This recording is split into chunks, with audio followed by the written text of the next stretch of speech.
Hey, everybody, it's Greg Harrelson here with Century 21, the Harrelson Group, of course, with a familiar face, my co host Abe Safa, also with Century 21, the Harrelson Group. And we want to talk with you again on another episode of the Myrtle Beach Real Estate TV.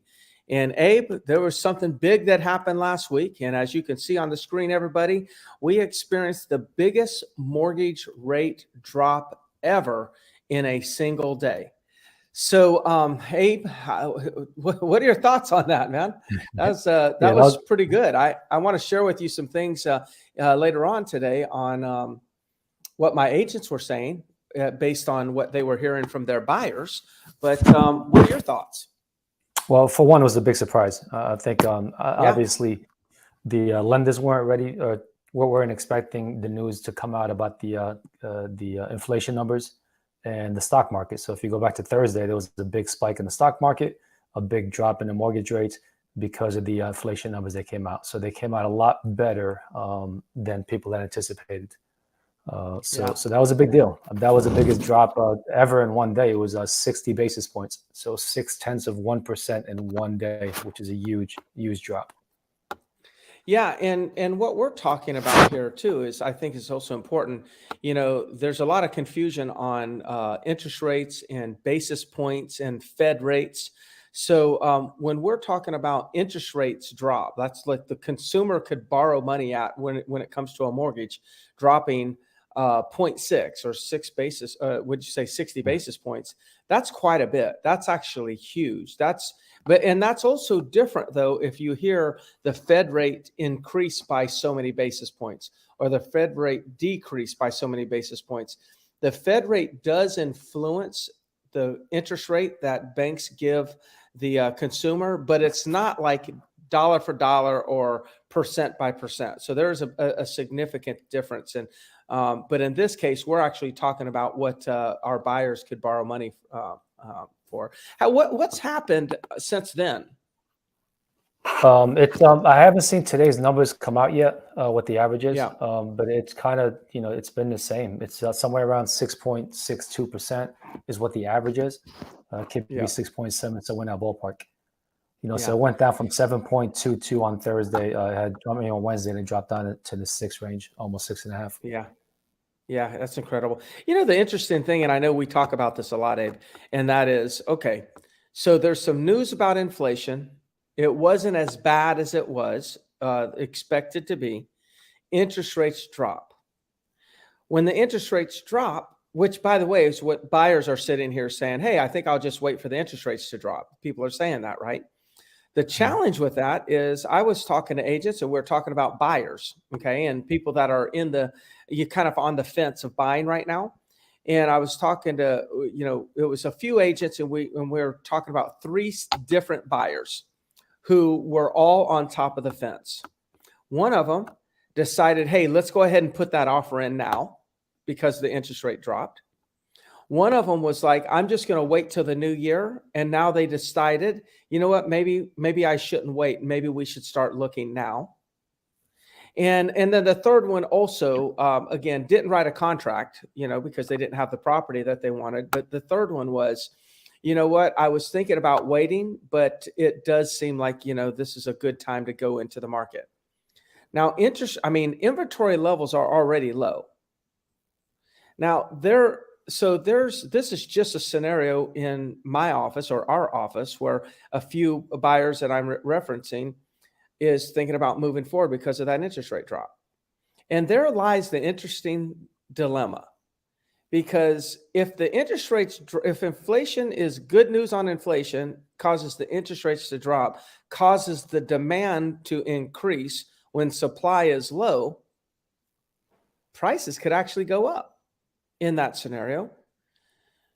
The challenge with that is the affordability gap and whether or not buyers can afford it, anymore. But if you're a buyer thinking about like holding tight and not doing something, as a buyer, I would recommend a buyer buy now and pay a little bit more in interest rate than take the risk that the interest rate does go down and they have to pay significantly more in price. So I just thought I'd share that information because that's where my mind goes when I hear about this interest rate dropping. Yeah, I mean that's a good point, Greg. I agree with you, and I think what buyers should be doing right now is not get so caught up with what the interest rate is and what it was and what it may go down to at Mm-hmm. some point, and instead of waiting, look at your payment. So okay, let's back up a little. Let's back up, 7, 8, 9 months ago, when let's just say a home was on a market for $375,000 and interest rates were 4.5%, right? 6 months ago, 7 months ago, somewhere in that ballpark. People were paying on the house is $370,000. They were paying 400 and 410, taking out Yeah. appraisals, taking out contingencies. All of those things were taken. Inspections, anything like that was taken away from buyers. Yes, they were getting a lower interest rate, but they were paying higher for a home. So yes, right Mm-hmm. now you're paying a little bit more in interest, but that home that was 370 or is 370 right now, you can pick up for 350. So what buyers aren't thinking, at least in most of the conversations I'm hearing about, is they're not thinking about what the sales price is. Kind of like what you're talking Yes. about. Like pay attention to what the Yes. price ultimately is going to be. Figure out the difference in what the interest a loan payment would have been between the two. And then look, there's a lot of ways right now to even help you out with the interest. So not only you getting a house that you want because there's more options for you, you're getting a better price than you would have 6, 7 months ago. We can even go in and say, look, we want the seller to buy down my interest for 2 years. Mm-hmm. So you get the best of both worlds right now. So, and it's not going to work for everybody, right? It's not going to work for everybody in every single home, but I strongly suggest that at least crunch the numbers or have your agent crunch the numbers before just walking away and thinking, well, no, this is just not a good time. You don't want to be reacting that way. Look at the numbers. Mm-hmm. Yeah. Yeah, no doubt about it. It's interesting because I know you and I were going to talk about some conversations that real estate agents are having. And, a lot of real estate agents, in my opinion, do not understand the real cost of higher interest rates. And that's what you're talking about right there. That somebody could have gotten, say, 5% interest rate just 5 months ago. And yeah, like you said, they would have had to pay $375,000 for the property. Right now, they get 7%. Or 6.6%, and they can buy the property at 350. That's going to be roughly around $275 a month in difference in price point, maybe $250 a month in mortgage payment. But if you take the 250 and you times that by 12 months, I don't know what that is. What's that? 24, about $3,000 somewhere, maybe. Is that 3,000? Yeah, 3,000. That was good. Yeah. Yeah. So $3,000 over the next 12 months, and a lot of us will say, well, gosh, that's a lot of money. Yeah. But think about this. What if you did that and accepted you have to pay $3,000 more for 12 months? And then when the interest rates do go down, you refinance? Because we just see when the interest rates go down, prices are likely to go up. And the increase in sales price will be much more than you paying the $3,000 extra in interest payments. And I think that's where I think in the end, if we fast forward a couple years from now, I think there's going to be a lot of people that miss the boat, that they were trying to win a battle, but they lost the war in the end. Because if you pay $375,000 instead of $350,000, even though you might pay it and get it at a lower interest rate, if you pay $375,000 over the next 10 years, just because of the price that you paid, that's gonna cause you to overpay for the property compared to if you bought it at a lower price with a higher interest rate and then refinanced.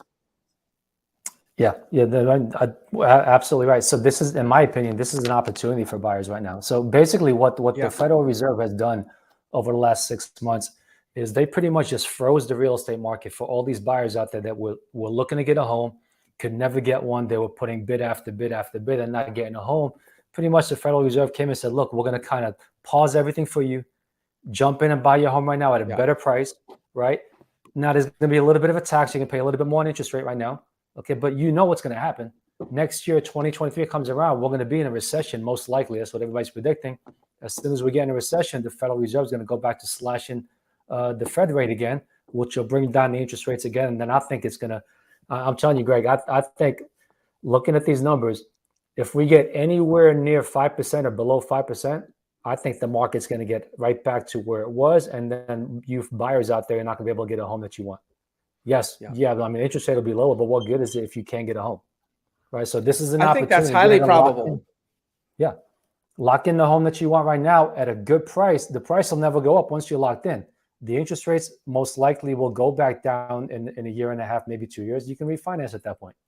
But just look at the numbers, crunch the numbers, and see what the payment is going to be. Don't get caught up in the emotions of 6.5%, 6.6% interest rates. Yeah, there's a lot of buyers right now that are making some really low ball offers.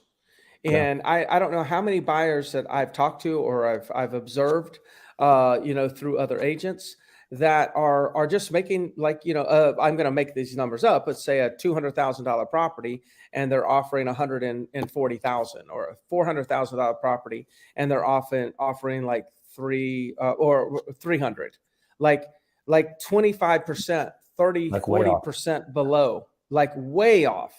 And I think I'm assuming that some of them are just fishing for a deal.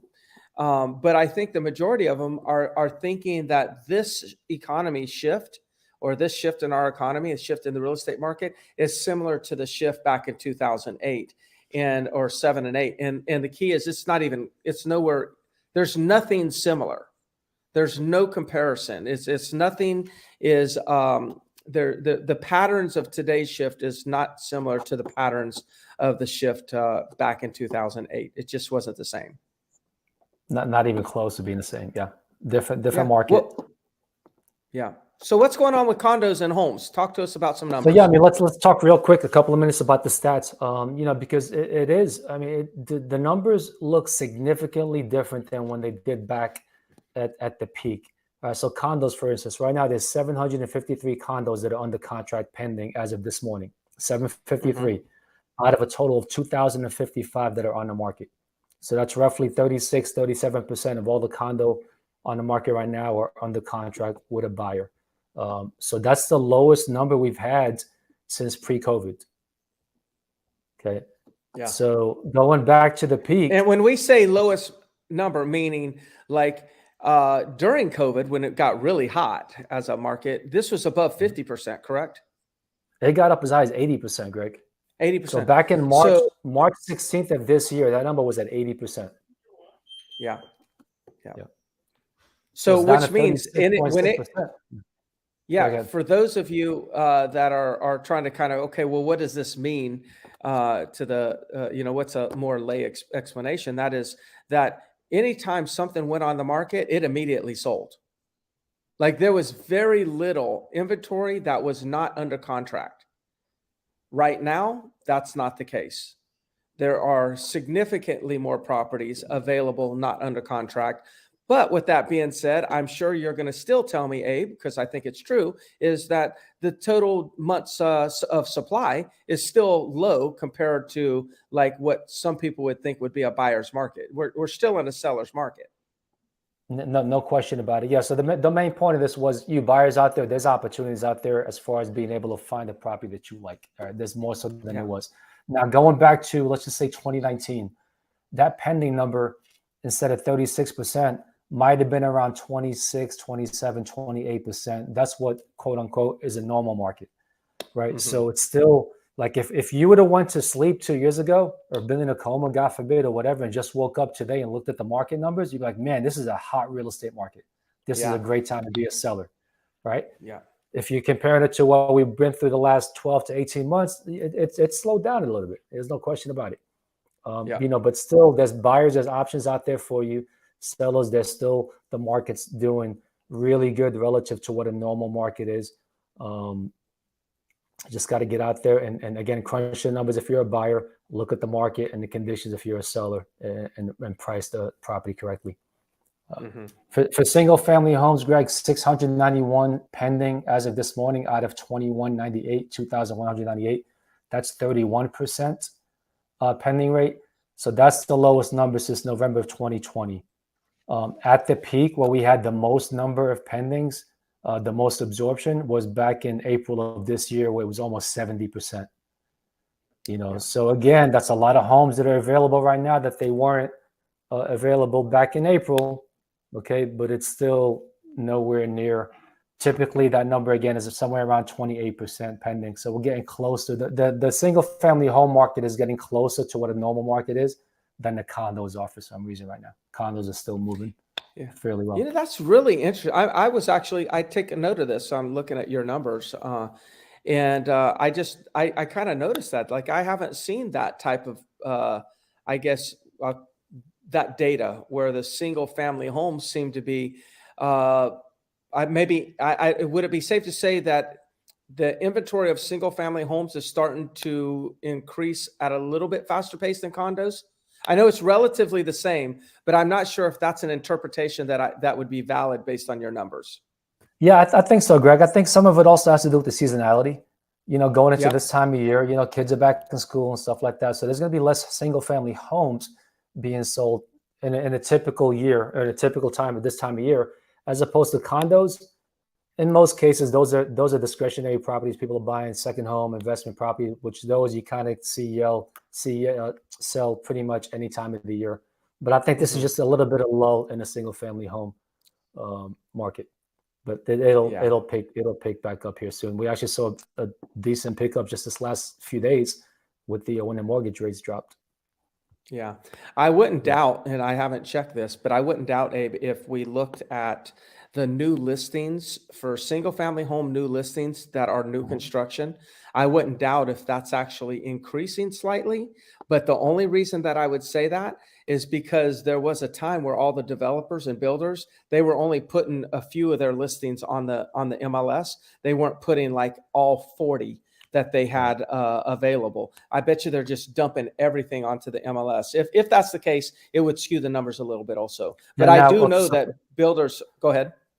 No question about it. But in this case, like the numbers that I'm talking about, anytime I mention numbers on this show, it's always going to be existing homes, resale homes. So I'm not counting any new construction in this particular number. Yeah, awesome. Awesome. Well, I think at the end of the day, here's a few takeaways for everybody. The interest rates are going to fluctuate. I do not think that we are now seeing a pattern of a downward trend in interest rates. That's not likely going to happen. If you are a person who's thinking about selling but was worried about buying, and so you're holding off on selling, my thought is this, is that, go ahead and consider selling now if you're motivated to sell and buy. Your next property that you buy, make sure that you negotiate a 2-1 buy down. So if interest rates are 6.75, then they would actually be 4.75% on year one and 5.75 in year two, and then refinance as soon as those rates come down. That would be the way to actually kind of be able to sell now at a good price, buy at a good price. And it's a way that you can kind of play the interest rate market and prevent yourself from having to sell your property and then go buy something at too high of a price. So that is a strategy. At the end of the day, the market is still strong. It is a seller's market, not a buyer's market. How far are we away from this being a buyer's market? You don't have a prediction on time, I know, but right. What's going to happen from a absorption rate? Right now, we're sitting at about a 2.3, 2.4 months supply of inventory. So the standard rule of thumb for years and years has been a 6-month supply. So anything below a 6-month supply is considered a seller's market because there's less inventory. Anything above a 6-month supply is considered a buyer's market because there's more inventory. That's what's been the rule of thumb. I personally feel like that rule of thumb is going to change. I don't know if we'll get back to like a 6-month. I think there's going to be a shortage of homes in the long term. That's why you see a lot of articles out there, people saying that, like, if you want to buy, this is the time to buy, because the thinking is that we may never go back to seeing the amount of homes that we got used to, 3, 4, 5, 7 years ago. So I personally think that the new rule of thumb is going to be somewhere around 4 months supply of inventory. I think we're going to kind of be somewhere around that range. Anything below 4 months is going to be a seller's market. Anything above 4 months supply will be a buyer's market is what I think. But typically it is a 6 month is what the number of people use.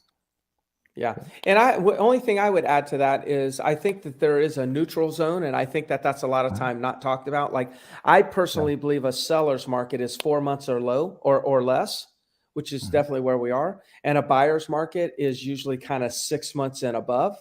That's because the buyer's market, in my interpretation of, is where a buyer feels like they're that a buyer's market is like this. A buyer feels like they're getting a good deal, and a seller feels they're getting robbed.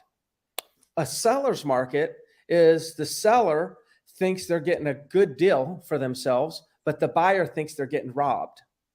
And then there's a point, though, in between that both people feel like they're getting they're not getting robbed, they're not getting the best deal, but they don't feel like they're being taken advantage of. My interpretation of that has always been the 4th and the 5th month.